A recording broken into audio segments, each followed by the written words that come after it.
All right, Steelers Nation, you know we gotta talk about it. We gotta talk about it. NFL Honors obviously was last night, and they were going through making their announcements. MVP, Offense Player of the Year, Rookie of the Year, Offense and Defense Rookie of the Year, Coach of the Year, and all the other good stuff. Which salute to all the winners. But the award that we gotta talk about that matters to us the most was this here Defensive Player of the Year award. Yeah. We got to talk about it. Now, this is one of those things that we have brought up before. We said, man, could it be? Could they really do it? No, they probably win it. But it looks like that's what they want to do. But, postseason hits, season ends, we're like, all right, it seems like it's swaying back towards 90, right? Turns we were just talking about some of these different writers and different TV publications and their Defensive Player of the Years and who is getting those awards in the past, couple of weeks. It's been TJ. But we said during the regular season, the guy that they were hyping up the most, the guy that they were just enamored with for whatever reason, we said it was Miles. And they were talking about Myles Garrett the same way that they were talking about Lamar Jackson at the end of the regular season. And it was just like, man, are they really about to do that one? Yeah, looks like they did that one. So, y'all hit that like button one time for my dog TJ Watt getting snubbed. And don't forget to subscribe also if you're new to the channel. Because just to reiterate the fact that my dog TJ Watt was snubbed, we got to talk about it. Once again, right? I'm not going to bore you with the statistics because literally, let's see, 99.9% of the statistics that you're going to look at are going to be in TJ Watt's favor outside of the 0.1% that is the PFF statistic called pass rush win rate. I understand it. I can't say that I completely respect it, but I get what the purpose of it is. Now, is there a little bit of a flaw when you think about a DN versus an outside linebacker and you're rating how often they're winning? When you think about how often one pass rush versus how often one might have to do other things, yeah, it makes you wonder how valid or how accurate is this particular metric.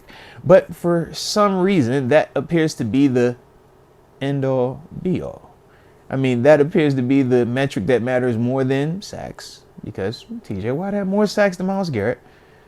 Pass rush win rate matters more than tackles, because we get it. TJ Watt had more tackles. Okay. Pass rush win rate, it's a tongue twister. How many times I can say it before I mess it up, right? Matters more than forced fumbles. Okay. Let's see. Pass rush win rate matters more than interceptions, turnovers, touchdown, everything. Just like I said, QB hits. Where do we want to go with this thing? I just don't know. Because this is the frustrating part when we're talking about Myles Garrett in comparison to TJ Watt. It's nothing against Myles Garrett because Myles Garrett is a heck of a player.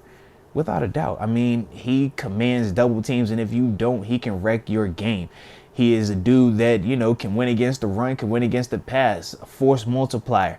Big part of why that Browns defense is as good as they were this past season and since he's got there. We're not going to disrespect Myles, but at the same time, that can be true, and we could also agree that TJ Watt statistically put together a better season, man. And that's, part of the big issues when you're talking about these awards, when you're talking about the ability to have some type of subjectiveness in the equation, because that's some of the subjectiveness, man.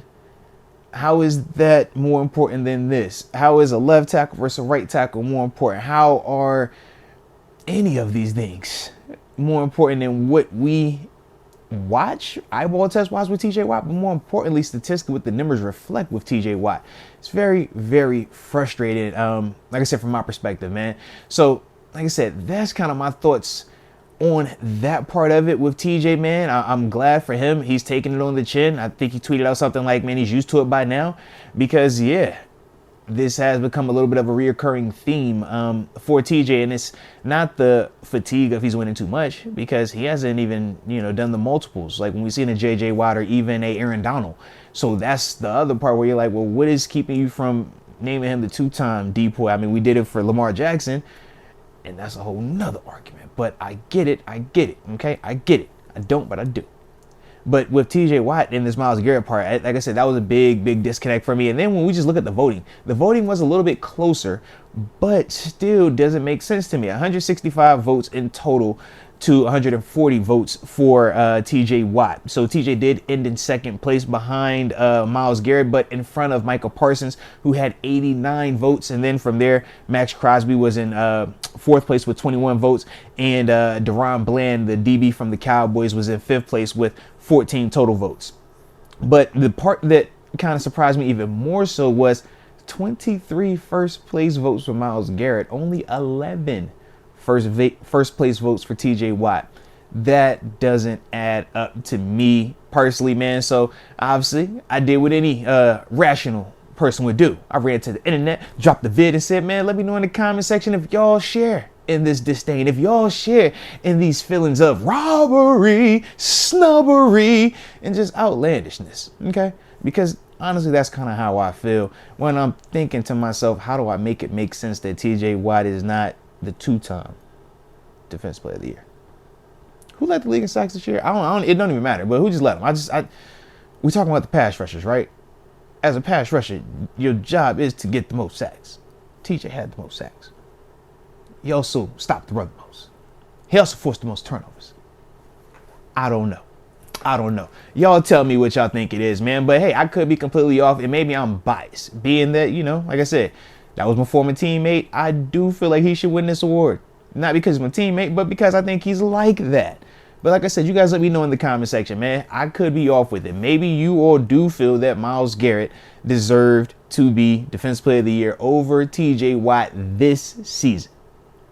And if you do, let me know in the comment section why. Please educate the boy. But either way, I appreciate you. And before I go, I am not going to forget.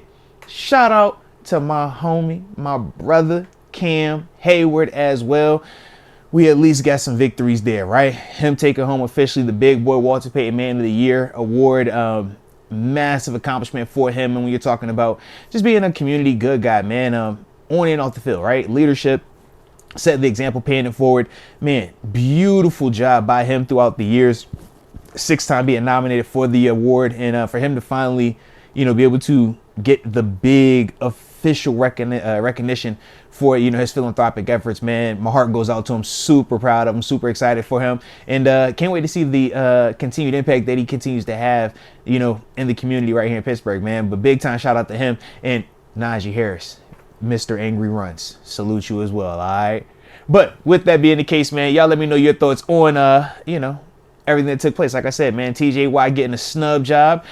My dog Cam Hayward going ahead taking home that Walter Payton Man of the Year award. Officially the big boy Man of the Year. And Najee Harris with the Angry Runs award as well, man. But like I said, I appreciate you for tuning in. And until next time, baby, peace.